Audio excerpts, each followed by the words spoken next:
안녕하십니까. 북한의 코로나19 확산과 북한 체제에 미치는 영향에 대해서 말씀드리겠습니다. 김정은의 영도로 세계에서 유일한 코로나 청정국가라고 자랑하던 북한에 건국 이래에 대동난이 발생했습니다. 17일 북한의 관영 선전 매체인 조선중앙통신에 따르면 북한 국가비상방역사령부는 지난 15일 오후 6시부터 16일 오후 6시까지 전국적으로 26만 9,510명의 발열자가 새로 발생했고 17만 460여 명이 완쾌됐으며 6명이 사망했습니다. 통신은 지난달 말부터 전날 오후까지 전국적으로 발생한 발열자 수는 148만 3,060여 명이며 그중 81만 9,090여 명이 완쾌됐고 66만 390명이 치료를 받고 있다고 전했습니다. 이날까지 북한에서 코로나19 감염으로 인한 누적 사망자는 모두 56명이라고 했습니다. 김정은의 특별명령에 따라 인민군은 전날부터 평양 시내 모든 약국에 긴급 투입돼서 24시간 약품의 수송, 공급 작업에 돌입한 것으로 알려졌습니다.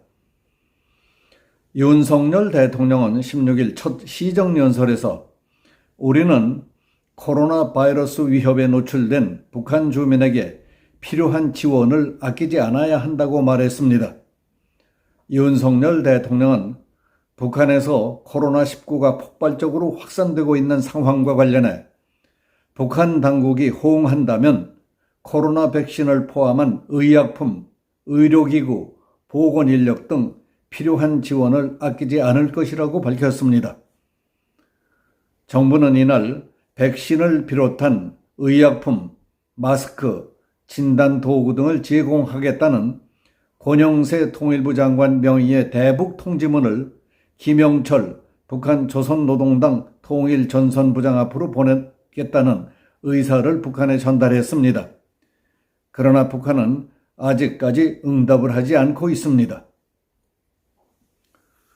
이런 가운데 북한 당국은 이달 초 중국산 코로나19 백신을 긴급 수입해서 국경 경비대 군인들에게 접종을 시작했다는 외신 보도가 나왔습니다. 자유아시아 방송 RFA는 17일 평안북도의 군 간부 소식통을 인용해서 이달 초부터 국가비상방역사령부가 신의주의를 잡고 있는 국경경비대 31여단의 군인들에게 중국산 코로나 백신 접종을 시작했다고 밝혔습니다. 소식통은 국경을 지키는 국경경비대와 휴전선 지역 군인들에게 확산되는 코로나를 반드시 막으라는 최고사령관의 명령이 하달되면서 국가비상방역사령부 대표단이 중국에 긴급히 파견됐다고 전했습니다.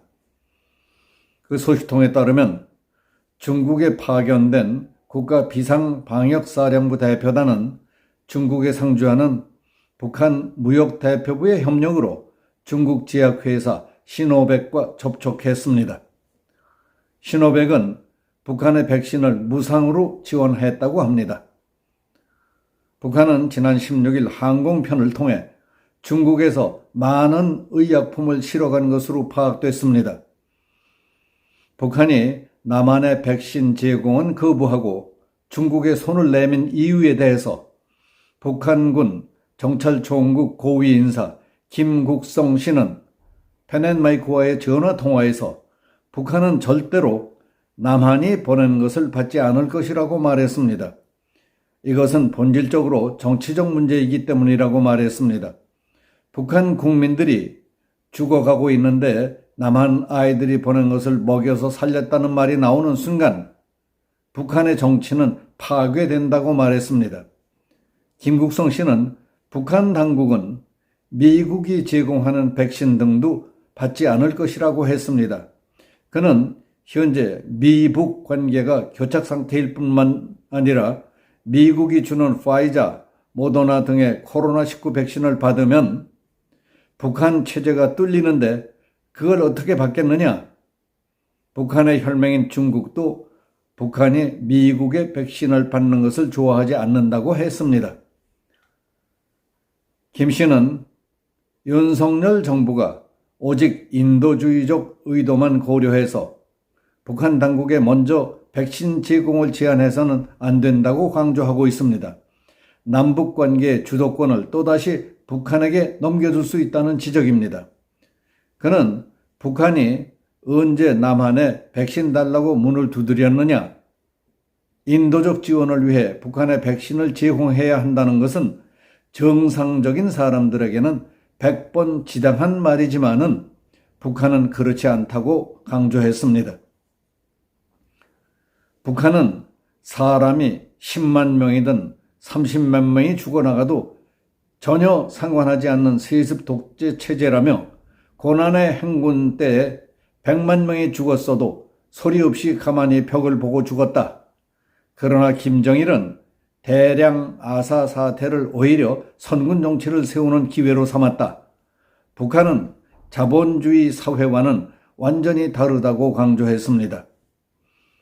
서울대학교 감염내과 교수인 오명돈 신종감염병 중앙임상위원회 위원장은 북한 오미크론 사태와 한국의 대응 세미나에서 북한 내 코로나19로 인한 사망자 수는 3만 명 정도, 3만 4,540명으로 추정되며 당장 입원할 환자는 3만여 명 정도가 될 것으로 추정했습니다. 북한에서 이번 유행이 시작된 것은 4월 중순이었을 것이라며 앞으로 북한 인구의 50%가 감염될 경우 약 70만 명이 입원 치료를 받아야 할 것으로 예상했습니다. 김국성 씨는 만약 윤석열 정부가 북한에 백신을 제공하겠다고 했는데 김정은이 이를 받지 않는다면 북한 입장에서는 남한 대통령이 김정은에게 추파를 던졌다가 차인 꼴이 되는 것이라며 윤석열 정부는 북한의 본질을 아직 제대로 파악하지 못하고 있다고 말했습니다. 김정은이 코로나19로 인한 혼란을 건국 이래의 대동란이라며 지난 12일 새벽부터 나흘 동안 7차례나 현지 지도 강행군에 나선 것에 대해서도 전문가들은 쇼에 불과하다고 강조했습니다. 북한 노동당 중앙위원회 정치국은 지난 15일 또다시 비상협의회를 소집하고 방역대책 토의 사업을 진행했다고 조선중앙TV가 보도했습니다. 김정은은 12일 집권 이후 처음으로 국가비상방역사령부를 시찰하고 방역 실태와 전파 상황을 직접 점검했습니다. 이틀 뒤인 14일에는 다시 정치국 협의회를 소집하고 처음으로 전시 비상용인 국가 예비의약품을 풀도록 했습니다. 김정은은 이 자리에서 이른바 1호 물자로 분류되는 본인과 가족용 상비약을 전격 기부할 의사를 밝혔습니다. 김정은은 15일에는 당 정치국 비상협의회를 소집해서 의약품 공급 조치가 제대로 이행되지 않고 오히려 사재기 등 불법 행위가 만연하자 중앙검찰소장을 신랄하게 질타하고 특별명령으로 인민군, 군의 부문을 투입하도록 조치했습니다. 그날 밤에는 평양 대동강 구역의 약국들을 둘러보며 의료 실태를 파악하고 낙후한 의약품 보관 실태를 지적했습니다. 유동열 자유민주연구원장은 펜앤마이크와의 전화통화에서 북한 관영 매체들이 코로나19 대규모 발병 사실을 보도하는 이유를 두 가지로 분석했다고 설명했습니다. 첫째, 북한에서는 이미 오래전에 코로나19가 확산됐지만은 더 이상 보안 유지가 필요 없거나 보안 유지가 불가능한 상태에 이르렀다고 판단했기 때문이고, 둘째는 북한 주민들에게 김정은이 코로나19와 같은 방역 문제와 민생을 직접 챙기는 모습을 보여줘 가면서 최고 지도자의 애민 정신을 과시하기 위해서라고 했습니다. 따라서 김정은이 코로나19 방역 실패를 계기로 당과 정부의 간부들을 숙청하고 물갈이하는 명분으로 사용하게 될 것이라고 전망했습니다. 북한이 코로나19 상황으로 인해 체제가 흔들린다는 보도들이 있지만은 북한 전문가들 상당수는 이를 부인하고 있습니다. 1990년대 북한은 극심한 식량난 때문에 100만 명 이상이 굶어 죽었어도 체제를 유지했다는 예를 들며 북한 김씨 일가는 체제 유지 세력인 당, 정, 군 고위 간부들 약 300만 명만 잘 관리하고 정상적으로 배급을 줄 수 있다면 체제 유지에는 사실상 큰 문제가 없다고 믿는 것으로 알고 있습니다. 생각이 다르고 사고방식이 다르다는 것이 무엇을 뜻하는 것인지를 아는 사람은 별로 없습니다. 모르는 게 당연합니다. 겉모양은 똑같아도 내장되어 있는 장치와 소프트웨어는 전혀 다른 컴퓨터와 마찬가지라고 생각하시면 될 겁니다. 가령 우리 민족끼리 자주, 평화, 통일, 자유, 협력 이와 같은 말들도 겉으로는 똑같은 우리 말이지만은 그 언어나 단어 속에 담겨있는 의미는 전혀 다르다는 사실조차 모르는 사람들이 대북 문제에 나서서 중간자니, 중재자니, 대변인이 했으니 그게 제대로 되겠습니까?